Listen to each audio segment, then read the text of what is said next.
Good evening. Demon Phil, Comics and More New Jersey, here back with yet another interview for you.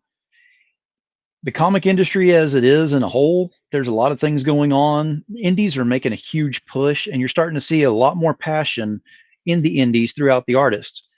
And my guest tonight is not an exception to this. We're going to get a lot more in detail what he does and what he offers in there.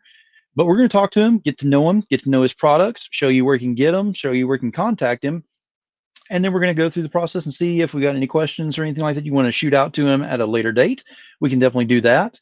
Or you can message me and I can try to find out some things. Either way, we'll get some things taken care of. But without further ado, I'm going to go ahead and bring on Adam Fields. Hey, Phil. Hey, what's going on, Adam? Welcome to the show. Hey, thanks for having me. Hey, I appreciate you being here, buddy. So I've been kind of going through and I won't say I'm picky on who I'm bringing in here, but I have said before that those who put the passion into their work and everything they're doing and the work and put forth the effort, those are the ones that I'll push and try to help along as well. It's just one of those things that it's the ethics of it, so to speak. So I will say that I met you at the online con a week or two ago. Yeah. And it was a lot of fun. And you had a lot of great information. But there was one thing that particular caught my attention, and we will get into that here in just a little bit. But first of all, we want to go ahead and start into this. Adam, tell us a little bit about yourself. I'm actually an independent illustrator for comic books and book covers and really anything else that people need. I also do graphic design a little bit here and there, but I'm based out of Ohio. I've been doing graphic design and this type of work professionally for 15 years. But I've been drawing since I was 3 years old. Ever since I could hold a pencil, my dad took me over to his uncle's house. They sat me down because he just wanted to show a little sketch. He drew a steam engine, and it looked like it was like driving right off the page. So I was hooked. So ever since then, I just had to do it. Well, I mean, that shows true passion right there, because at 3 years old, I mean, that shows you just definitely had the passion instilled in you right at the beginning, and you've just been progressing with it the whole time. Oh, yeah. Yeah. I literally took art all through school. I quit band and a bunch of other stuff just to pursue art because at 3 years old, I knew exactly what I wanted to do. You know, I did some sports and stuff throughout school, but my heart was really in creating. I would choose sitting down at a desk and just putting stuff on paper versus anything. Well, that's great. And I mean, it definitely shows in your work as well. Now, I've prepared a few questions that we'll go over tonight. I like to go ahead and go through them, but I like to go ahead and just get as much information as possible that we can go through with on that.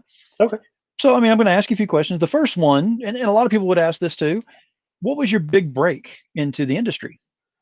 So my big break happened on Instagram. I was actually going live. I was just doing is when the Power Ranger movie was coming out. I was drawing one of the new suit Rangers live just for fun, and someone had asked me on the chat, said, "Do you draw zombies?" And I said, "Yeah, I've been doing commission work, and I was working on my title at the time." And they asked it, I'm expecting them to want me to zombify something, Batman, Superman, something. Mm-hmm. And so I said, "Yeah, hit me up afterwards. I'll get with you and we could talk about it." They actually ended up wanting me to illustrate a full book for them. They were actually based out of Spain. It was called Zombie Office, and that was the first real publishing gig that I had. It was an independent deal, but it was the first real time I'd worked with somebody other than myself. Right, absolutely. And that's odd that they would ask for something so off the wall like that off of a Power Ranger setup, but look at where you are now, and it's just kind of set that up. Yeah. I love the chance to be able to talk to aspiring artists and people who are wanting to do this, because the biggest questions I get is how do you find jobs? Where do you get these? And my answer is always, you're never ever going to find an Indeed's job posting or a Monster ad or anyone who's advertising. The most you'll find are people on Facebook groups saying, "Hey, I need an illustrator." And even honestly, even half of those are probably false leads. So you really have to put yourself out there. One of the biggest breaks that I'd actually gotten in my career was with the Upper Deck Company. And I almost deleted the email because I thought it was spam. So yeah, it's true. I was at Cincinnati Comic Expo, and I was actually doing the panel talk. And when I got back, my wife was manning my table, and she had told me that, hey, I think somebody was here that might be somebody. And I said, how do you know? And biggest tip I can give out is you don't know who's across the table, because they're not going to wear a scout shirt saying, I work for so and so, because then you're going to be on your best behavior. They want to see you in your realist and true self. And they also want to see what you have to offer, and they also want to see you're not ripping them off. That's one of the biggest things. But when I came back, she had said, well, this guy, he looked through literally every single thing and then walked away. And that's not uncommon. Right. So she goes, but the weirdest thing is he's been back 2 times since you've been back, and he hasn't said anything. And she goes, I just watched him sneak a business card off the table and just walk away. He never said a word. So about 2-3 weeks later, I received an email, and it said Upper Deck Marvel Premiere. And I was like, well, this is obviously the Nigerian prince of nerds, because this isn't going to happen. And I almost deleted it, but it had a lot of legitimacy in the email. And so I researched it. I made a few phone calls, and turns out it was a real deal. And that was like the first time that I had been able to put my name on something mainstream, such as Marvel. And to this date, I think I've done over 500 cards for them. And from what I've seen on the work, it looks amazing. I actually have your shop on here on my other screen, and I was looking through there, and whenever you scroll down toward the bottom and you start seeing the Upper Deck cards and everything, of course we're going through your current works and some of your other things too, and we're fixing to talk about that. But to see that you're attached to doing the Upper Deck things, they don't just go around and do a lottery and just pull anybody out of nowhere to do that. No, they're, especially on Marvel Premiere, it's their best, the best, because I think that's one of their most expensive sets that they sell, and they are geared towards collectors because it's a premium set. Because I believe you get 2 pieces of original art. You get a base card that has one character that's listed on the card, and then you get a topper that's either a double panel, triple panel, quadruple panel, or a 5x7. So I mean, and it's all original art, and then you get limited and edition die cut cards or Renaissance cards, different things that they offer. So I mean, for a collector's side, they're premium, so they're going to want to bring their best of the best. And let me tell you from experience, it's not 100% guaranteed that you even get the job. You do the work, they send it. If they don't feel like you're up to par, they will veto it. And I've actually had a full set completely rejected, and there was no reason why. It just didn't make the cut, which kind of hurt, but that's the name of the game. There may have been somebody that they thought was better tiered. So yeah, I had 500 approved, but this one project, full reject. You just have to roll with the punches. Exactly. And whenever you're dealing with the rejections, I mean, you can't just take it as I shouldn't be in this business anymore. You're just like, okay, I'll take that as a criticism, and I will move on and change some things. Yeah. That's one of the biggest things that I've taken away. I get asked all the time, to be, an artist, do you have to go to art school? Do you have to go to college to do this? And the short answer is no. Okay. The short answer is you don't have to, get that skill set, but it really does help. And it's helped me with the publishing side of things. It's helped me with the professionalism. It's helped me know the lingo of what printers and people in the industry that may have that degree. Because in the end of the day, I've never been asked for a resume. Nobody has ever asked me, well, what's your credentials? They want to see the work. But when they work with you that first time, that's going to determine whether or not they're going to keep coming back because of the experience. Exactly. So, yeah. So, I totally, am all for education. The biggest thing that I've ever walked away with was learning how to take criticism. So, our teachers and instructors would rip us apart on something we thought was beautiful. They would tear us completely apart on it. And it's thickened our skin. So when I did get that letter or that email, I look at it, I'm like, oh, that sucks, and then I move on. It's Exactly. you can't let it defeat you, because you're not going to please everybody. Exactly. And you talking about moving on with that with your current works that you've got, Oh yeah. because you introduced me to Prowl. Hmm. That was whenever you were on the online con and you were showing your things you had. Of course, you had Prowl, you had the Zombie Office, and you had another book over there that we'll be talking about here shortly. I'm saving that for a reason.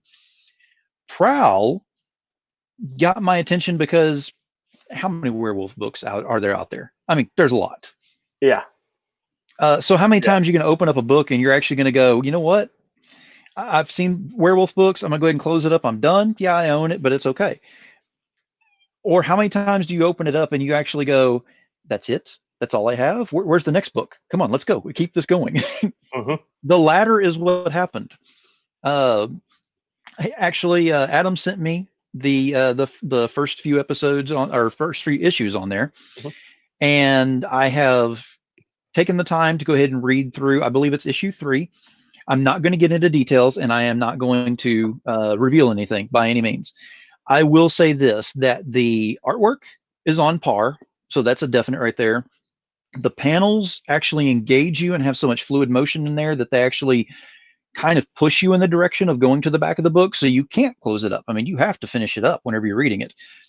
The storyline is great, and then the intensity is there, but it's not vulgar, if that makes any sense. So you're not going for the gore factor. You're not going for that solid horror book.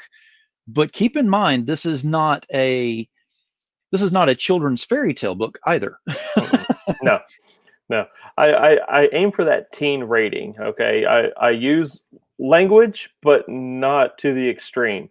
I'm not Negan from The Walking Dead extreme. You know, but and as for the gore and violence, I have worked on a few horror-based comic books where it's all straight gore. One was for Antarctic Press called Leave on the Light. Um, it's straight gore, but for my own property, I wanted something that was tastefully done, and if it was going to have violence or say a little bit of bloodshed, it's going to have a purpose, not just for the sake of having that shock factor. It's going to be something that moves the story forward. Is it going to impact the person who attacked or was attacked, or how is this going to tie into the overall plot of the story? Exactly. And you bringing up the plot is great too, because that actually leads into my next thing is only going through the first 3. It doesn't get stale. I mean, it continually builds, and we're going along with this. Now, does this I know there's 7 issues I think that are available. Yes. Is it finished at 7, or are you planning on going forward with this, or what are we doing? So this is actually going to be an ongoing series. I Okay. have a definitive end that I want to reach eventually, but we're going to have fun until we get there. Now, I'm currently working on adjusting the way that I'm releasing books. As an independent, this is where the business side has to weigh against the collector side. Okay. And it's a big struggle for me because I want to be able to please everybody, and I know I can't. So, Right. as you mentioned, I have 7 issues out. It's taken me almost 3 years to get those 7 issues out since Right. releasing issue 1. I was real wet behind the ears when I dove in, and I my background's marketing, but sometimes you get that eager and you shoot early, and you know, you try to play catch up, and that's what we did with 7. There was a big delay on 7, almost a year delay, just because of other projects that came in. A lot of some personal issues came up, and then I also rewrote the script because it wasn't as powerful as I wanted. So 7 was actually completely redone almost from page 5 on. Okay.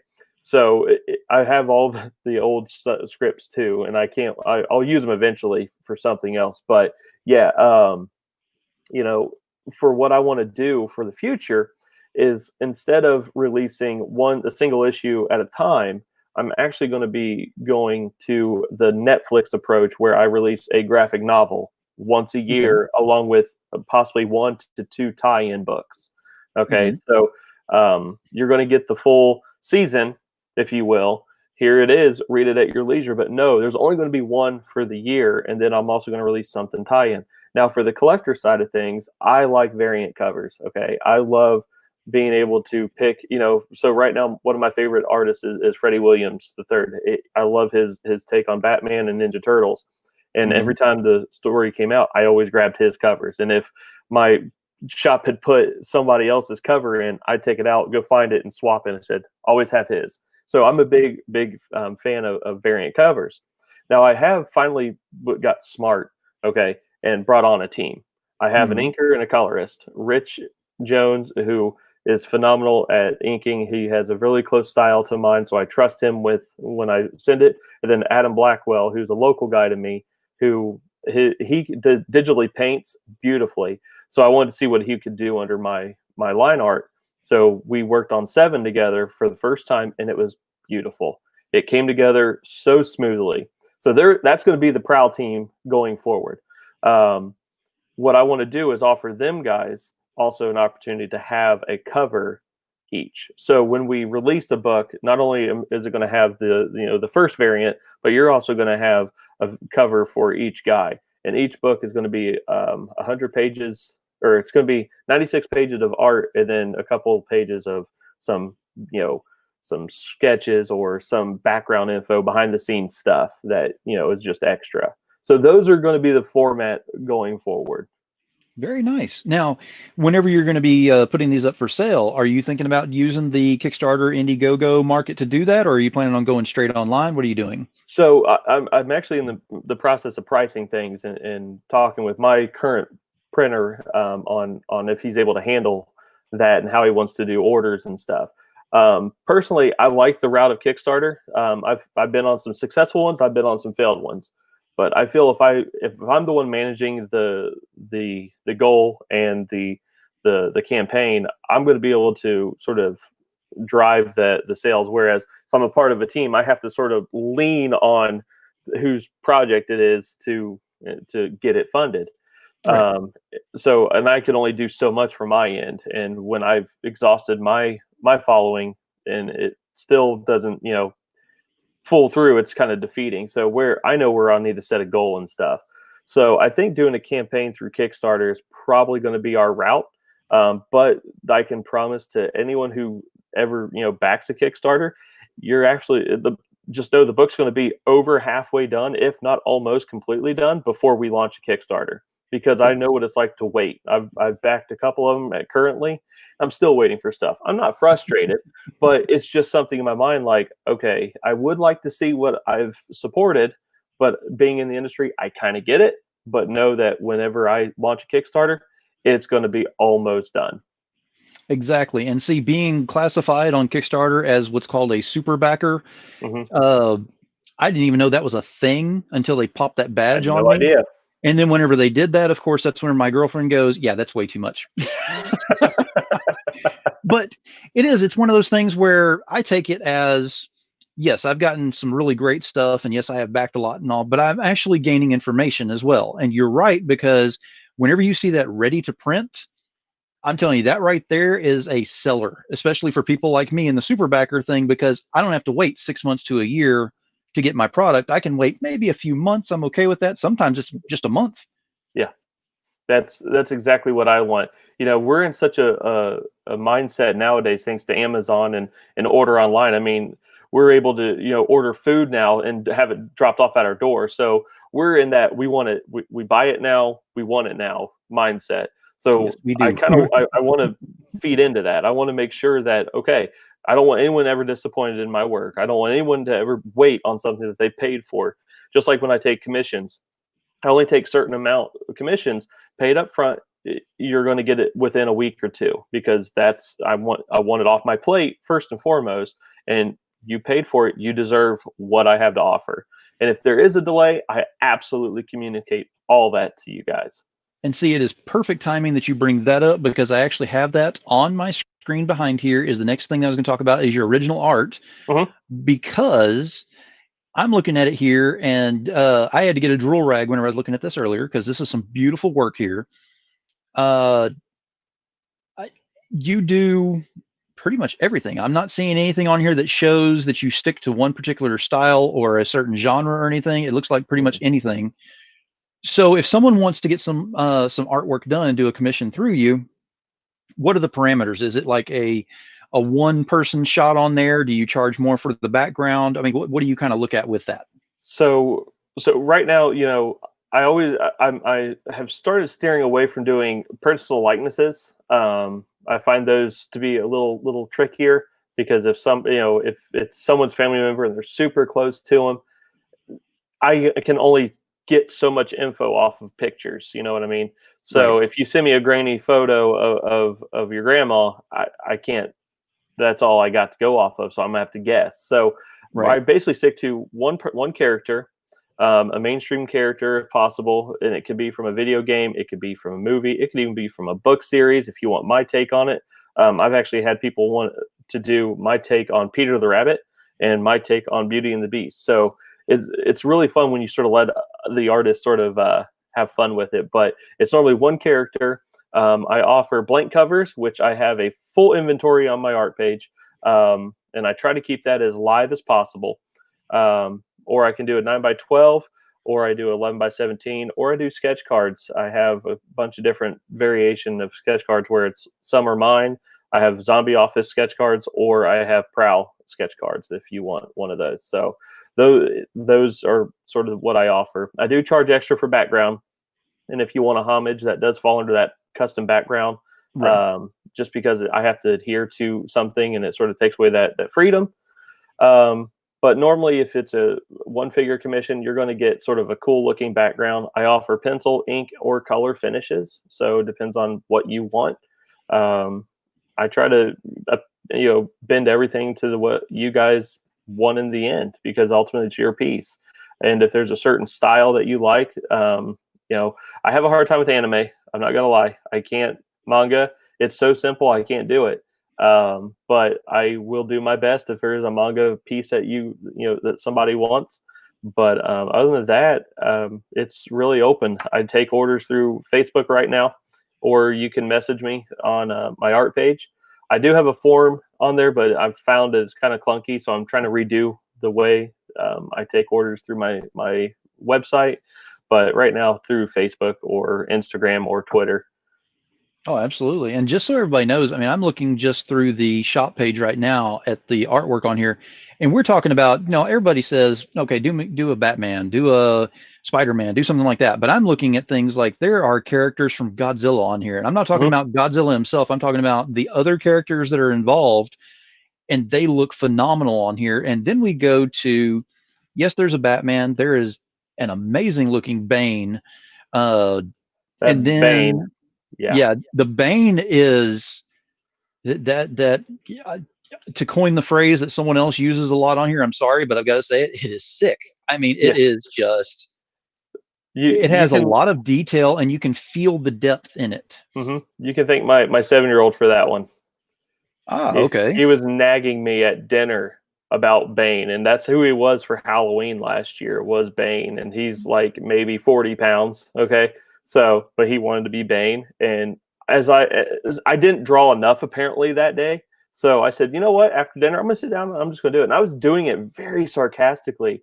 And as I was just roughly sketching, I'm like, this actually looks kind of cool, and I just went with it. And then if you look on the page again, you'll see a Predator piece. That's from Yes. my 12-year-old who, I said, well, I drew one for my youngest. So what do you want? He wanted Predator. So, I try to, I do those type of things too.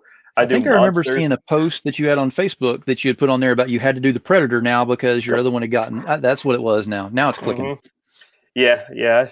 My kids sort of dictate. They're my little managers. Hey, sometimes you got to do exactly what's on there, and it's amazing because yeah, we might see a My Little Pony on here pretty soon, or you may actually have one. I don't know. So I've done My Little Pony, and it was a Spawn My Little Pony. Interesting. Yep, it was on a blank cover. Yep, Okay. See, Todd could have haven't he could have had that for his 301 cover right there. it was on a 300 cover. Oh, Yep, really? yep, yeah. And I was so excited too to get, because Spawn is like one of my favorite characters. Todd McFarlane is my top favorite artist. Then it's Uh-huh. like Greg Capullo, and then Jim Lee. And I was excited to actually get a Spawn blank finally. And when it got commissioned, I'm like, all right, here we go. We're going to do a Spawn or a Violator or some, the clown, something wicked. No, he wanted a My Little Pony that looked like Spawn.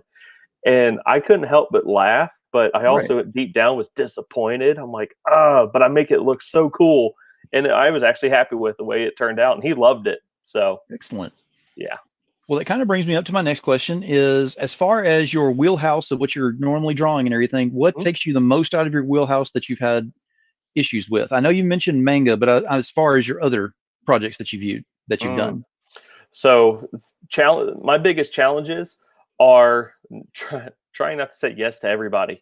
But truly it's like backgrounds. Like whenever I'm working on a comic book, it's setting the scene. I just want to get to the action. I just want to get to the dynamic pose or the fun stuff.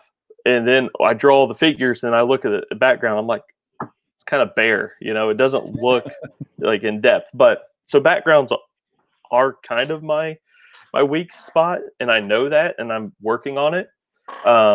But other than that, I really try to aim to do a lot of figure studies. I mean, I have a whole library of books up here that for anatomy, and you would swear I was going to medical school because I have so many, and I know muscle, how they tie in and where the tendons connect, and like names of clusters. I'm like, well, if the art doesn't work out, I've got a good start on, becoming a doctor. Hey, there you go. You can definitely do that. Yeah. Dr. Prowl. Yes. Yes. Hey, that could be a new series. You might want to trademark that one pretty quick. I should, and I'll have to give you credit for it. Now, let me ask you, current events, the way that they're being and everything, a lot of people are remembering, their cons that they've been to and things like that. So I want to ask you, most memorable fan situations that you've had whenever you've been at your con, like whenever a fan comes to the table or a situation or a particular experience. So there's honestly so many, because I truly try to remember what your name is, and if you've ever got a commission, I try to remember what it is, because to me, you're not just a paycheck, you're not just money or something. You are a person that I value, and you're supporting me. I want to, I have to, I give thanks. Like that's what I do. There's a couple of them. One of them was actually at a Cincinnati Expo, and mom came up. She goes, "Hey, we came by a few years ago, and I'm so glad that you were here. I didn't see you here last year." Well, what I explained to her that they had flipped they always alternate the artist alley. I said I was actually on the other side, and then they put me back on the same side just to mix it up. And she goes, "Oh, that's why I missed you." And she was telling her friend, she's like, "Oh, this is the guy that I said." I said, "Yeah, I drew a Magmar a Magmar and then a Mario." She goes, "Yeah, how'd you remember?" I said, "I care, I guess." And that blew her mind that I just, and it made me feel good, like that she was bringing someone over because she enjoyed what I had done for her and her kids. But it also blew her mind that I actually remembered. Absolutely. But one of my favorites are getting to know those regulars and getting to know them, especially if I know like they have kids that are wanting to illustrate, and parents are desperately, because if they didn't grow up as artists, they don't know how to relate to their kid. They don't know how to encourage them. And I get asked all the time by dads and moms at I'm actually a part of an advisory board here in our area for our trade school. So whenever I'm at events like with them, they ask me all the time, "Is this really a career that my kid can do?" And I know that fear because my parents lived that fear, and every parent wants their kid to thrive. So when a parent comes up and I can put their mind at ease by sort of walking their kid through something they're struggling with, different shows, I have these regulars that come up, and I have a whole short box full of blank covers that people can sift through, and if they want to commission on it.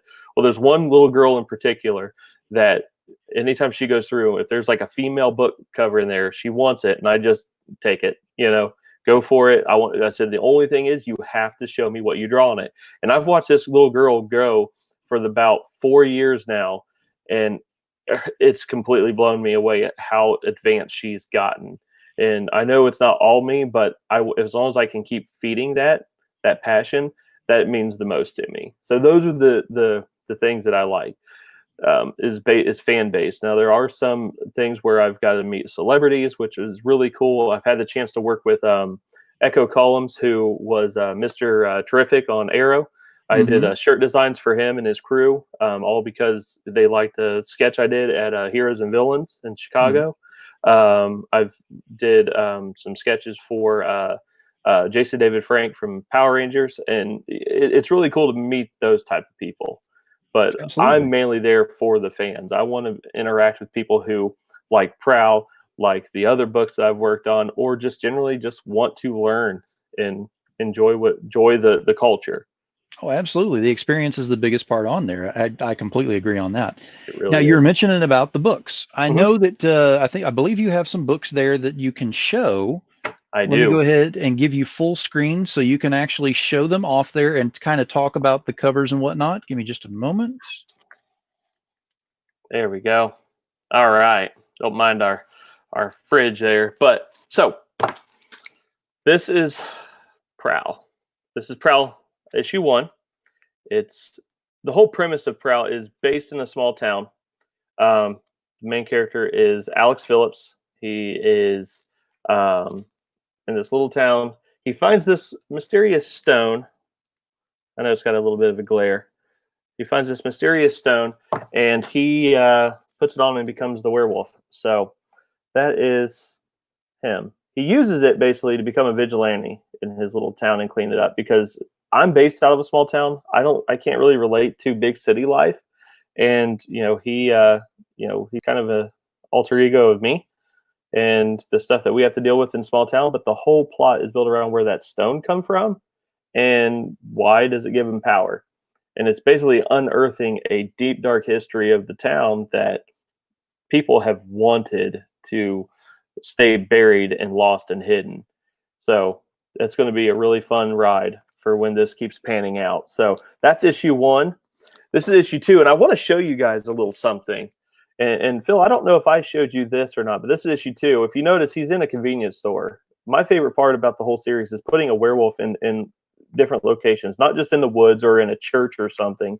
It's literally in real world stuff. But I'm going to take this book out of the package because I actually have an app that you can download. Okay. And on this app, I'm going to use my phone. Okay. So we got a Prowl app, and on it, you can do an AR scanner, just like that. We're going to hold this up here, and then we're going to hit done. And then if I hold like this, you can actually see the werewolf come to life right off the cover. And he'll howl. There is sound, but I've got it turned off for you guys. Now that works on a few of them. We are actually in the midst of revising the app right now, but that's issue 2. The app is just a new way. That is sick. I had to jump in here real quick. Yeah, you did not bring that up last time. Okay, keep going, but my jaw's on the ground over here. I'm just letting you know. So issue 3. Now this one is really fun because this is where the story really starts to push forward. But that's the cover. He's kind of hiding out in some woods. I absolutely love that cover. Here's issue 4. People have said that these look like skulls. I guess you're going to have to read the story later and figure out what this pile of rocks are. I'm excited for that to come unearthed. This is going to look familiar because you guys have been looking at it the whole time, but it's actually the cover of issue 5. Okay. It's my banner. But issue 5, this was actually one of the very first pieces I've done for Prowl. Even before the series was out, this was actually an exclusive print that I did for the book release. So issue 5's cover was done well before the actual book came out. Issue 6, I'm kind of in an alleyway, cornered. Again, real focus on that stone. Then issue 7, this is what we just released, and it's what took forever to come up with. And then if you notice, these are my guys right now for Prowl, and I'm so excited to have them on. So that is Prowl. Did you guys want to see Zombie Office as well? Yeah, let's go ahead and show them Zombie Office, because I know you said it's been a while that you've had that one and all, but that was actually your, like you said, your start, your break into it. So we definitely want to see that one. Yep. So Zombie Office. Now, talking with these guys, again, if you notice this AR logo right here, this means it's augmented too. They also have an app, which I will open up. Zombie Office app. So let's set this over here. AR scanner. It's basically a template. We're going to back up. Try to bring out the zombie. Sorry, it's kind of shaky, but there's a zombie on the cover. Theirs is a lot taller than mine. There we go. It's a lot better when it's in person because you can lay the book flat and actually see it. But what they're doing is they're actually going to be working on creating a bunch of board games and card games and interactive games for this series. So that's kind of why the book's been on pause, because we wanted to get some of the other stuff knocked out first. But if you notice, these are kind of modeled after some of the Office characters. Office is one of our favorite TV shows. But you got Creed here, you got Jim in the middle, there's Ryan, then you got Phyllis right there. So I mean, it's really fun. The story is basically about an ex-boyfriend who receives a phone call from his ex-girlfriend, who's now stuck in her office building that's flooded and infested with zombies. So this is going to be a really fun ride. I know I just got the script for the second one and I read it, and it's got a lot more action and a lot more comedy to it. So these are going to be really, really fun, and I cannot wait for that one. So. Oh, absolutely. That looks great. Now, let me ask you a question about the AR real quick. Mm-hmm. So the AR, does that only work on the cover, or is it inside as well on some things? So on Zombie Office, they actually have augmented pages. So you can actually scan a couple pages and watch me color. It's a black and white book, but I gray toned it. But you can actually watch the gray toning happen. We basically use it as a DVD special commentary, kind of special features type deal. Now, for Prowl, we just did the covers just because we wanted to see if we could, and it worked. And now I really want to look into it more. I want to sort of get a brain trust together and try to figure out, okay, how can we utilize this? Because it's something really cool and unique that I've not seen on comic books before. And when they offered it, I thought this is it. We're going to do something completely different. And I like to show those at cons because I'm sure you said your jaw dropped. That's really fun to see because you set the book down on the table and I hand my phone to a stranger and say, here, hold it over and they hold it, go, when it starts moving, they first see it standing there like, oh, that's cool. Then it moves and they just lose their mind. Oh yeah. And then they hear it and howl, and the slicing it's really, really neat.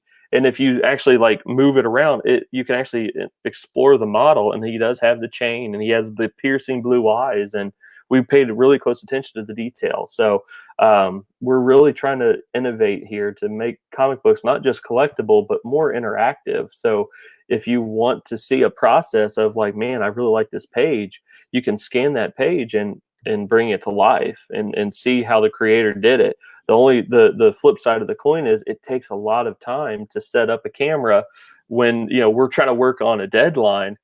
I can't just set up a camera and get to work, or I'm working around the camera, which is kind of a challenge. So really trying to facilitate how we're going to do this and pull it off. But I think in the end, it's totally worth it.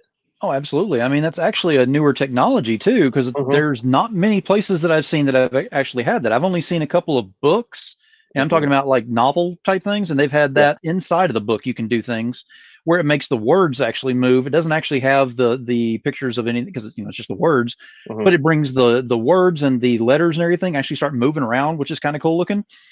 I've seen that kind of thing, and I've seen one other with like dinosaurs on a children's book deal. But for comics, I've honestly got to say, I think this is the first time I've seen it with comics. So that is something that kind of sets you apart on that, because not only is it a great story, great art, great flow to it and everything, and now you've added that to it as well. yeah, my jaw is going to drop just a little bit on that one. Yeah, I want to give people, a best bang for their buck. I mean, it is a $5 book, which seems to be the indie standard for a comic book single issue. But for that $5, if you order it offline, I have a flat $10 shipping domestic, but you're going to get it bag and boarded, and signatures will come if you want. But I want to give you something else for your money, make it completely worth it. Absolutely. Yeah. Whenever I get mine, I will definitely be getting signatures, by the way. We'll go ahead and throw that out there right now. Awesome.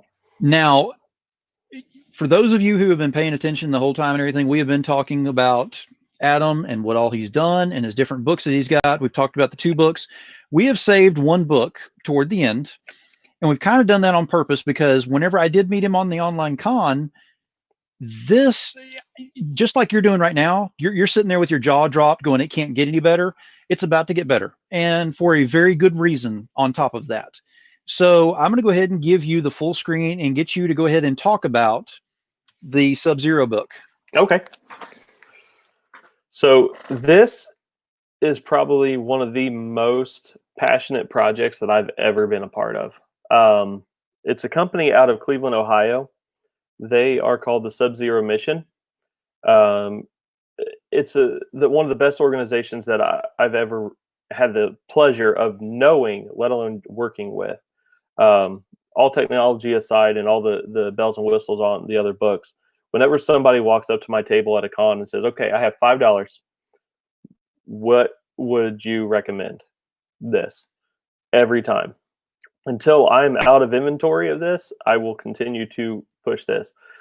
The company is not even a comic book company. They are actually ex-military or even active military, all branches. And what it was founded by a Marine who had a passion for saving lives, and saving lives in a different sense, meaning he goes out. They actually go out into the streets of big cities or rural areas or wherever, and find homeless individuals. And they don't just help them, they clothe them.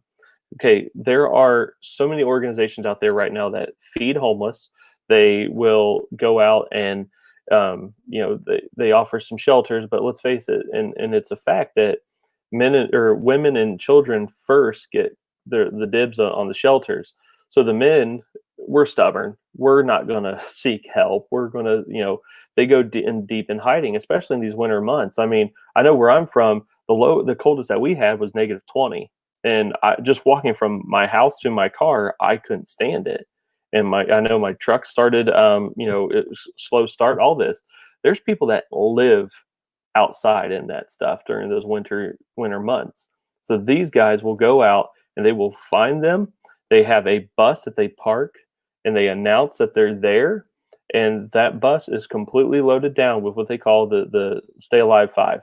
And that's coats, gloves, boots, socks, sleeping bags, tent. I mean, you name it, they will offer up warming agents to make sure these people stay alive and survive the winter. Not only do they park a bus there, but they actually have a crew that goes out and seeks out these homeless individuals. They literally will set up camp, and that's what they're hunting for, are these homeless camps. And they want to bring them to the bus, or they want to take them something to make sure. They also will check them, make sure that they don't have hypothermia or frostbite or need medical attention. So the comic book plays in because, one, they dress just like this guy. His name is the Blue Coat Missionary, and they literally will dress in this blue coat garb. One, it keeps them warm. They actually do have I believe, a patent on one of their own coats that they can also turn into a sleeping bag. And I think we're going to address that in one of the future installment. But this is the way that they seek out. So they wanted to, bring that to light. But they are the spirit of this guy. This is Shivers. That's their battle polar bear. And together, they actually combat death. So their whole mission is to stop death, and by saving these lives. The biggest part is 1 out of 3 homeless are veterans, and that's kind of sad. I don't think it should be 0%, but their whole motto is, nobody should freeze to death in America. And especially if you're a veteran who fought for our country, they're out there trying to find them and save them. So that's what this whole book is about. Now, not only do they suffer, from in the cold, but this book in particular touches on something very, very personal, and it's something that a lot of veterans and even first responders deal with, which is PTSD. Now, I don't suffer from PTSD, so when I was helping create this book, I had to talk to them, and I had to talk to a few other people that suffer from PTSD and have to live with that every day. So in the book, you're actually going to get to see a homeless individual, what they went through during wartime, and now they're homeless, and what PTSD looks like to them versus what it looks like to us when we're walking by them, and they may have an episode. And we're quick to judge, but we don't know what's going on in their mind. And yes, I put a face to PTSD. His name is actually Petey in this, just to kind of keep it a little lighthearted, but the message still gets through. So that's the Blue Coat Missionary. We're actually in the midst right now of working on a children's book, talking about sort of where he gets his power and all that. But right now, this is one of the most powerful projects that I've ever been on, and it's not even because of the artwork or anything. It's literally because of the drive behind why we created this book. Why is there this need in America these days? So I always tell people, if you can buy it from me, that's fine. But if you actually would go to the SubZeroMission.org, they actually have it there, and that money goes directly to them. So, yeah, and you can attest to this, because I reached out to you and I said I would like to get one of those books for a friend of mine, because I have a very good friend that suffers from PTSD, and he's a veteran and everything too. And what did you tell me? You told me the exact same thing. You said, I can sell it to you, but I'd rather you go there, because that way they get the profits. Yeah. Yeah, I'm all about helping them, because they do so much. Now, what's really cool about them is they will go out, I believe they start in October and they end on the first day of spring. And that's their season. Now, right now is their off season, so it's donations. So right now they normally host all sorts of different, golf outing. I think they do a motorcycle run and all that stuff. But I tell them the easiest way that you could support them is go to their website, click that donate tab, and donate monetary, because they're going to be able to dictate where that money goes. Because I've seen their facility. They walked me around it, and it's a decent sized building. It's about the same size as my house, which is just a little ranch house, but it has so many more sleeping bags than I've ever seen in my life. They showed me their shoe room, and the boots that they have are ridiculous. And they show me their bags and bags of socks that they've gotten donated. They're not used either. These are all brand new stuff. And that's what I try to, I want to iterate. They don't just get hand-me-downs and get, no, they have a lot of brand new stuff that these people are donating. So, they're really helping out. And they tell me that I'm like, wow, you guys are really stocked. He goes, yeah. But when they were actually about ready to start their season, they said, well, this will all be gone by the end of our season. And I couldn't believe it, that they were going to go through that many items and all that. So they keep a running tab of what they have on hand. So if you donate monetary to them, they're going to be able to dictate, like, okay, our need right now is socks. Our need is sleeping bags. Our need, because they actually will also pay homeless people to make their coat sleeping bags. So not only are they helping them, but they're also employing them to help as well. So they're really doing great things in their area and everywhere else. I know they have a station in Youngstown as well called the Blue Coats, I believe is what they call them. But they're just looking to help as anywhere they can. They literally go on tour to all over to help out. That is absolutely amazing. It's going above that regular passion that's put into the indies and everything. This is actually a selfless effort. It's amazing what's put into that. Now I've got to ask the question, because I'm sure others want to know. I definitely want to know, how did you get involved in this project? So again, it's about who you know. It's about being a kind person and being a real person. If you work with me, you don't get a lot of fluff. You don't, what you get, I'm as true and as honest as somebody can come. I have a lot of great friends that I talk to, and they know I will do anything with it for them. They will do anything for me, and that's just the way we are. Um, I have a friend who tagged me, and the thing is, he's not even really a close friend. It's just a guy that we used to do game night with before everyone got kids, and when we dispersed, like we haven't seen each other for almost 2 years now. But he tagged me in a post because the owner Al was looking for a comic book artist, and they thought of me, so they tagged me, and Al and I got in contact, and he'd asked me if I could do some character sketches for him, and I did. Um, I drew Blue Coat for him, I drew Shivers for him, and I drew Death, and they absolutely fell in love with it immediately. So I quoted what the project would be, and we sort of worked together. And the biggest thing that I can hammer home is once I told him, okay, here's the schedule of what I'm going to be able to knock out a week for you. This is how it's going to work, and I delivered. The delivery is the biggest part on these projects. So after that, I mean, he trusted me. I mean, the minute that a page was done, I was sending it to him.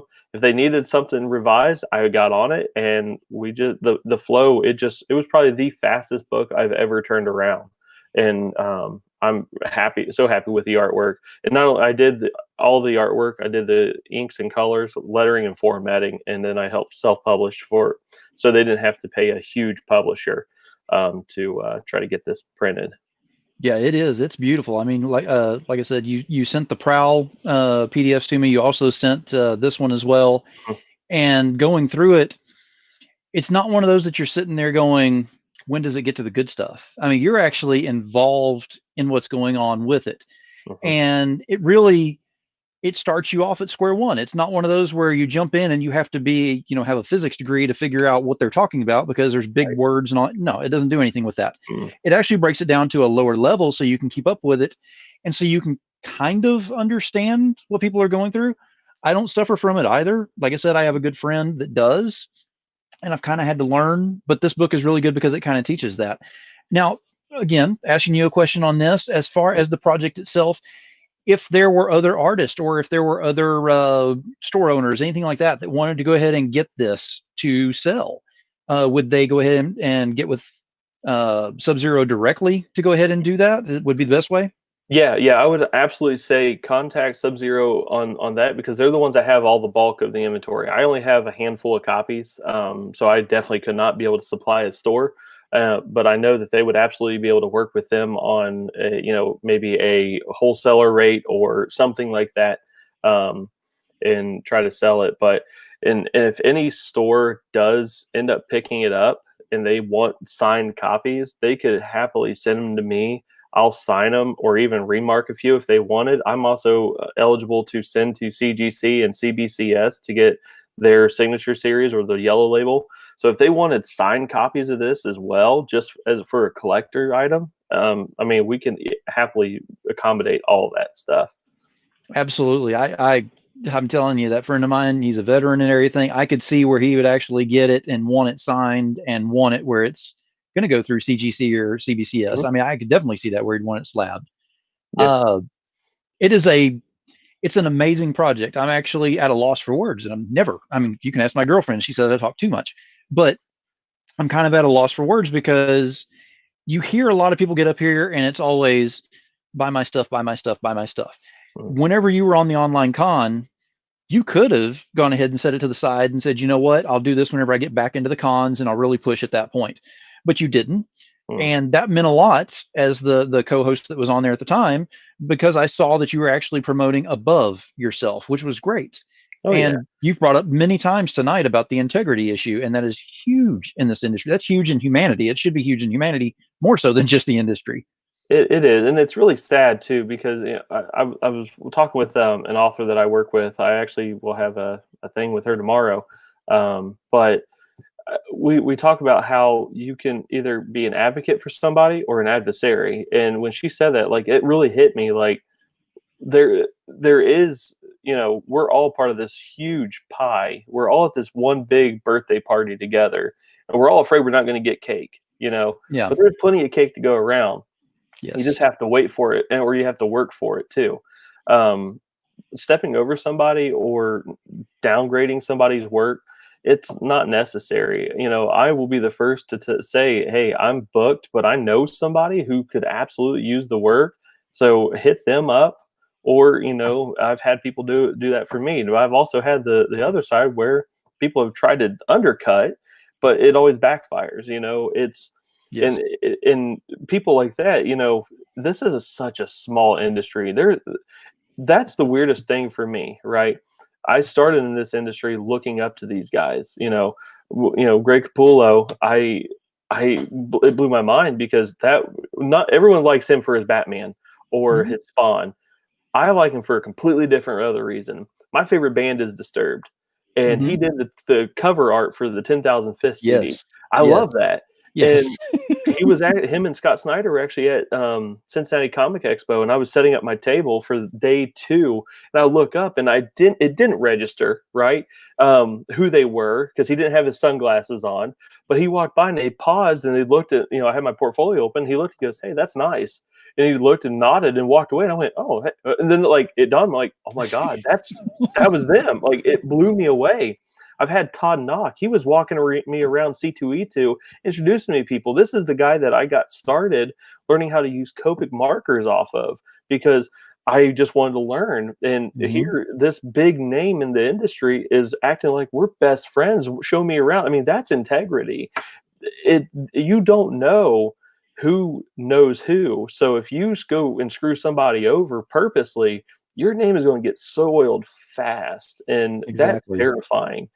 Plus, I don't like that on the inside. I try to be as honest as possible and true to people. So if there's somebody that I know is struggling, or if there's somebody that I know who could use the help, I'm going to be the first one to share their stuff on my page and try to get them as much work as they can too. Because in the end, we're all in this together. There's no competition. Even if someone did have a werewolf book that they were trying to publish, I would be the first to say, "Hey, let me see it. I'm excited. I'll Mhm. support it." And just like I hope they support me because we all have enough shelf space. There's enough fans out there. And if they're a fan of a werewolf book, doesn't mean that I only want them to like Prowl. No, you can be a werewolf fan altogether and read as many books as they want. Just like zombie Absolutely. books. I mean, how many zombie books are out there? Walking Dead may have the biggest chunk of the market right now, but there's still people producing cool books and there's people buying them up left and right Mhm. because it's something new. So, you don't screw people over. That's a Exactly. no-no. And in going along with that, your integrity is paying off because it seems like you're going and moving straight into your future. So I want to ask, what's coming up in the future? What can we see coming from you in the future? So there's a lot coming. All right. I nonstop work and I've been called a workaholic numerous times. And what they don't realize is this is fun. I love this, right? And it's a field where I'm I enjoy it. So currently I'm working on volume 2 of Prowl. And as I mentioned, it's going to have chapters instead of issues. Um, then we're going to be moving right into a one shot story that is near and dear to my heart about basically the result of distracted driving. If you notice a theme, there's reasons, deep meanings behind a lot of stuff that I do because I feel that stories can have a lot of big impact on people. So there's one that's going to be coming about distracted driving. It's going to be a thriller. It's not going to be horror. It's not going to be scary, but it is going to be suspenseful. Um, then I'm actually currently working on. I just wrapped up Leave on the Light 3 through Antarctic Press. I worked on Blackjack through Antarctic Press, which is going to be in their collaboration book called Action Comics. Um, then Erica, Martin, and I are going to be doing a collaboration on a couple comic books. I just wrapped up 2 book covers for her. One not even like 2 hours ago. I just wrapped up. So yeah. And then I also have a couple other mini series that I'm going to be starting. One's going to feature a Yeti. I'm excited about. So there's nonstop stuff coming that I'm real excited about. Well, and that's great. I mean, you've got that forward momentum going for you, and you definitely show that you've got a foundation set up and you're running it through integrity. You can't do any better than that. Yeah, thank you. It seems like it's working great. I will say that we're going to have everything listed as far as all the links down below whenever we're done with this. What I want to go ahead and say now is, do you want to go ahead and audibly say what links where we can find you, where we can get a hold of you, where we can find the SubZero, all that?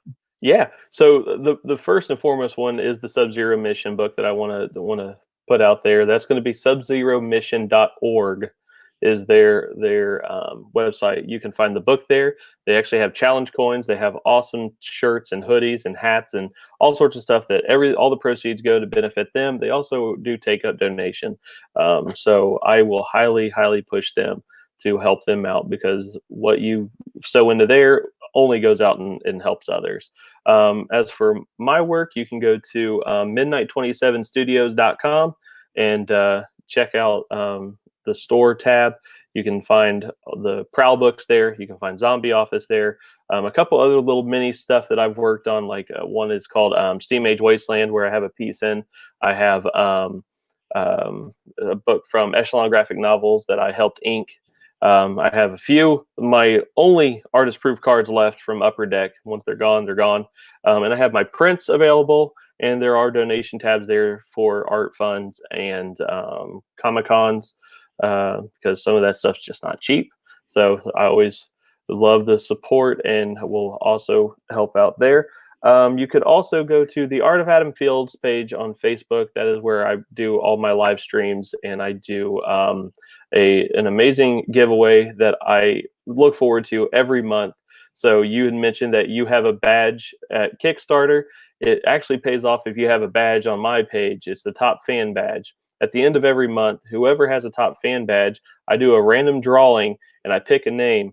It doesn't matter who has it, whoever wins, they get a free 5x7 sketch of a full color piece of any character of their choice, free, completely as a thank you for just supporting and following and being active on the page. So I've been doing that now for almost 6 months, and I enjoy it every time because the requests are getting way more fun. The last one I had to do was a Macho Man Randy Savage Gray Hulk.